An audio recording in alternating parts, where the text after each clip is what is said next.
Graphing using vertex form. To sketch the graph of y equals a times quantity x minus h, close your parentheses, squared plus k.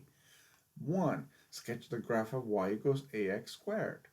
2. Translate the graph from step 1 to the right by h units if h is greater than 0, or to the left by the absolute value of h units if h is less than 0. In other words, the positive number value. That's why we would say absolute value, only positive. 3. Translate the graph from step 2 up by k units if k is greater than 0, or down by the absolute value of k, once again, only positive value, but down, units if k is less than 0. Note, h comma k is the vertex of a parabola, which is the highest or lowest point in a graph. So once again, in this case, we're not using the y equals ax squared plus bx plus c format. We're using the vertex form, which is y equals a, then the parentheses x minus h, close our parentheses squared plus k. Something to be aware, that negative sign affects the vertex value. If it's a negative, then it will convert to a positive. If it's a positive, convert to a negative, and vice versa. Just for quick reference, let's do an example, real quick sketch.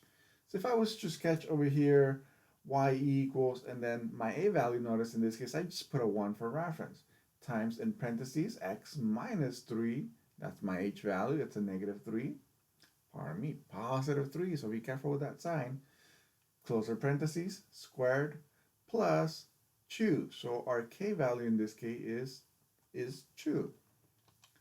So I'm going to start with y equals our a value of 1 times x squared. Notice I just put that in parentheses for our x. That way we are aware where our x minus 3 would normally be at.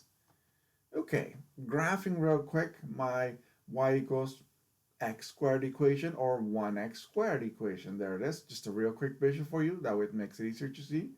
And from then I would essentially take my graph and I'll move it to the right by 3 units because my vertex value of my h is positive 3. Keep in mind, it's opposite sign from what's in the formula. And then I'll move it up 2 units because my k value is 2. So there we go.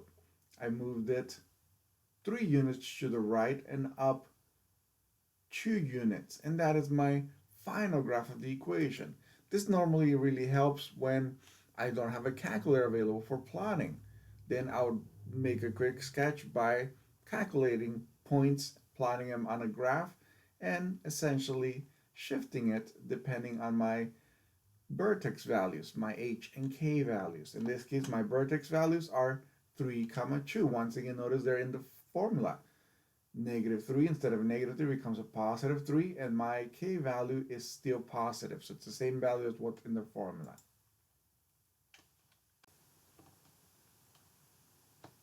So once again, there is our vertex. In this case, it's the lowest point because our parabola is opening upward. So vertex for this case, the lowest point. If it was an upside down graph, it'll be the highest point.